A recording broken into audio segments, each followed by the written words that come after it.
Bihar Chief Minister Nitish Kumar had become one of the first few to criticize UP government sending special buses to ferry back UP students stuck in Kota. Now, what has come to light from Bihar is a BJP MLA from Hiswa constituency, Anil Singh, actually managing a pass for himself as well to go and get a family member back from Kota. First up, let's play out this report by my colleague Prakash Singh, who actually confronted this BJP MLA.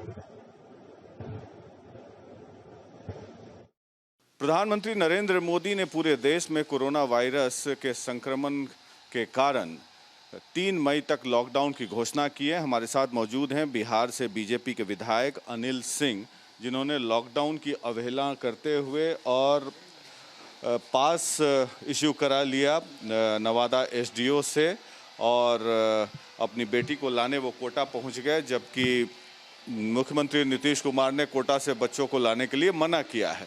आप ये पास निर्गत करा लिए और अपनी बेटी को लाने पहुंच गए कोटा, जबकि मुख्यमंत्री नीतीश कुमार ने कहा है कि लॉकडाउन का वायोलेशन नहीं होगा। क्यों पहुंचे? मैं सबसे पहले तो आप जो कह रहे हैं आपने पास निर्गत करा लिया, कोई पास नॉर्म्स के विपरीत निर्गत नहीं होता। ये सर्कुलर ऑलरेडी है और बिहार सरकार का सर्कुलर है। इस सर्कुलर में व्यक्तिगत कारणों से जिले के भीतर या जिला अंतर राज्य पास निर्गत करने का प्रावधान है। मैंने इस प्रावधान के अनुरूप आवेदन किया और मुझे यह पास निर्गत किया गया, जो गलत नहीं है। यह सर्वथा आप जो कह रहे हैं वो गलत है कि गलत इशू करा लिया।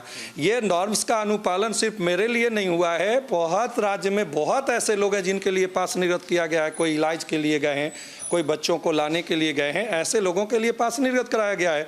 और मुझे भी इसी नियम के तहत जो प्रक्रिया है उस प्रक्रिया का मैंने अनुपालन करते हुए यह पास निर्गत कराया और मुझे इस पास के आलोक में मुझे ये वहां तक जाने का और वहां से वापस आने की अनुमति दी गई। अभी कोटा से बच्चे आए उत्तर प्रदेश, बिहार के मुख्यमंत्री नीतीश कुमार ने विरोध किया कि ऐसे अगर कोटा से बच्चे लाए जाएंगे दूसरे राज्य में, हमारे ऊपर भी दबाव बनेगा। खासकर 20 लाख जो माइग्रेंट लेबरर्स फंसे हुए हैं, इसमें अमीरों को प्राथमिकता दी जा रही है। आप एमएलए हैं, आपने अपने रसूख का इस्तेमाल किया, आपको पास मिल गया।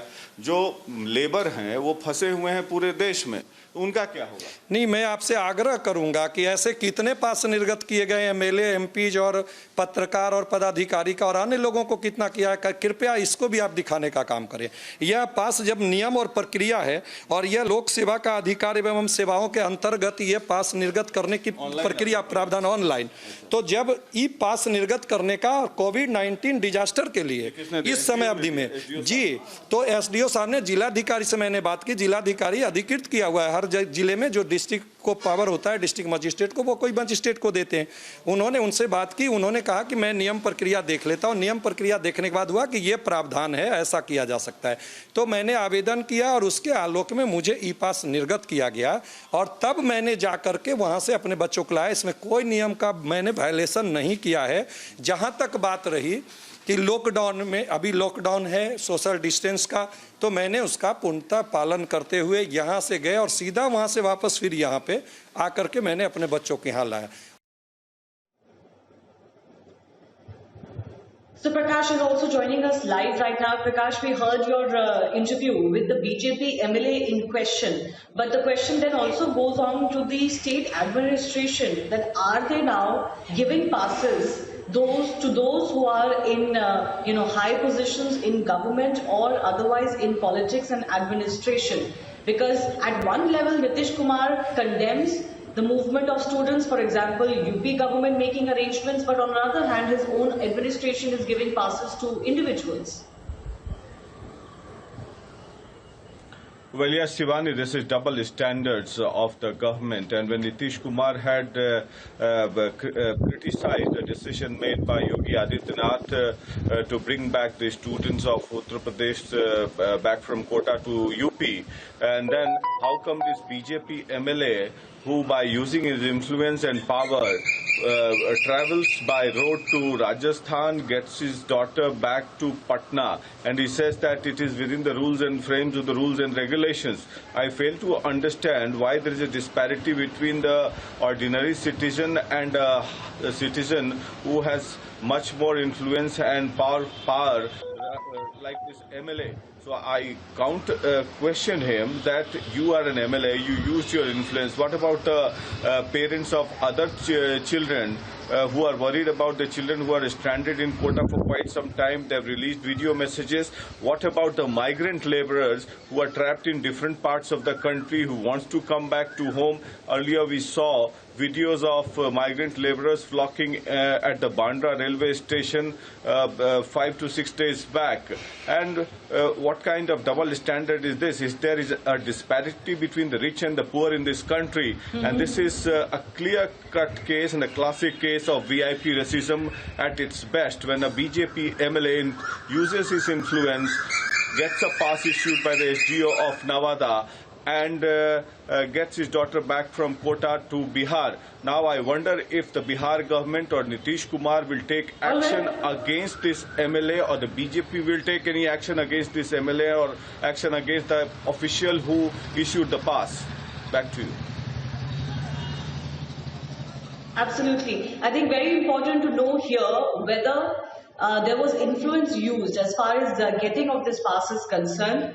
The MLA claims that under norms and regulations he has got this pass, but there is obviously an angle where you expect that those who are in position of powers, we've seen a few such cases coming to light, getting such clarifications and passes from those in authority and managing to move around, even as the governments are saying that absolutely no one should move around unless it's an emergency. So was it an emergency or not? We'll have to wait and see, but we're getting more responses on this literally.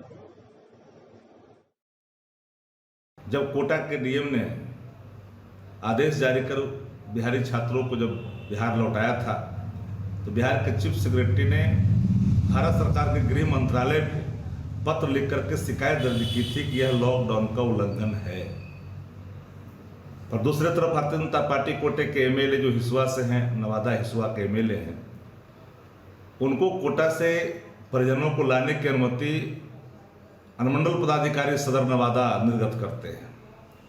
जबकि यह जानकर हमें हास्यास्पद लगा कि बाहर से लाने की अनुमति कमिश्नर या डीएम दे सकते हैं, फिर यह अनुमंडल पदाधिकारी किस हैसियत से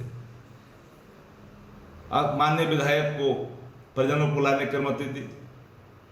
तो कहीं न कहीं एक गरीब और खास में फर्क साफ साफ दिखता है। जिन बातों को प्रतिपक्ष उठाता रहा है, आदरणीय तेजस्वी जी उठाते रहे कि जो हमारे भाई जो प्रवासी मजदूर हैं, जो बाहर फंसे हैं, या जो हमारे बच्चे हैं जो पढ़ रहे हैं, जो कहीं न कहीं अपने आप को असुरक्षित समझ रहे हैं, उनको ले आना चाहिए था। पर स्वास्थ्य का हवाला दे करके, लॉकडाउन का उल्लंघन का हवाला दे करके वो वही है जो जहाँ रहे वहीं रहने का सरकार ने आग्रह भी किया। पर ये कैसे हुआ? आखिर अनुमंडल पदाधिकारी ने कैसे निर्गत कर दी? और निर्गत किए तो पत्र निर्गत करने के बाद अभी तक वो अपने पद पर बने कैसे हैं? यह दोनों बात अपने आप में कहीं न कहीं साइन ऑफ इंट्रोगेशन बनकर मुखार बिंदुओं पर, मुखमंडल पर तैर रहा है।